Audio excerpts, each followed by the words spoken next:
107 സങ്കീർത്തനം 35 വാക്യം. അവൻ മരുഭൂമിയെ ജലതടാകവും വരണ്ട നിലത്തെ നീരുറവകളും ആക്കി. പ്രപഞ്ചത്തെ മുഴുവൻ ഉണ്ടാക്കിയ സ്രഷ്ടാവാണ് ദൈവം.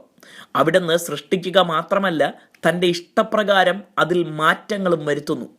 മനുഷ്യനെ ദൈവം സൃഷ്ടിച്ച് മനോഹരമായ ഭൂമിയിൽ വസിച്ച് അതിലെ സർവ്വസമ്പത്തും അനുഭവിക്കാൻ ആക്കിവെച്ചു. എന്നാൽ പാപം മനുഷ്യനെ കീഴടക്കിയതിൻ്റെ ഫലമായി അവന് നന്മ വിളയേണ്ട ഭൂമിയിൽ മുള്ളും പറക്കാരയും ഇടം പിടിച്ചു. മനുഷ്യന്റെ പാപത്തിന്റെ പരിണിത ഫലമായി ഭൂപ്രദേശങ്ങൾ നശിച്ചുപോയ ചരിത്രങ്ങൾ ബൈബിളിൽ കാണാം.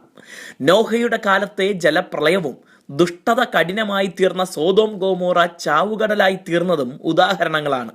അതേസമയം ദൈവത്തെ സ്നേഹിച്ചനുസരിക്കുന്നവരുടെ മണ്ണിനെയും പ്രകൃതിയെയും ഫലസമ്പന്നമാക്കാനും ദൈവം തയ്യാറായിട്ടുണ്ട്.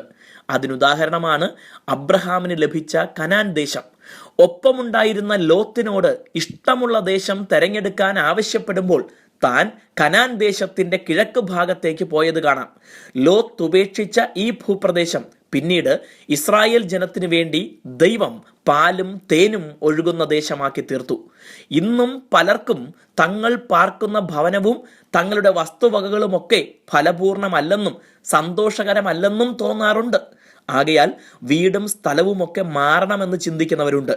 അതേസമയം ദൈവം നമ്മെ എവിടെയാണോ ആക്കിയിരിക്കുന്നത് അവിടെ ദൈവത്തെ സ്നേഹിച്ച് അനുസരിച്ച് ജീവിക്കുമെങ്കിൽ അവിടം ഒരു അനുഗ്രഹമാക്കി ദൈവം മാറ്റും.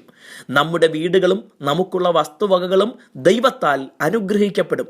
ഒരു ശാപങ്ങൾക്കും അവിടെ വസിക്കാനാകില്ല. ഒരു ബാധയും നമ്മുടെ കൂടാരത്തിനടുക്കയുമില്ല. തൻ്റെ ജനം നിമിത്തം ദൈവം മരുഭൂമിയെ ജലതടാകവും വരണ്ട നിലത്തെ നീരുറവകളും ആക്കി തീർക്കും. ദൈവം നമ്മെ അനുഗ്രഹിക്കട്ടെ.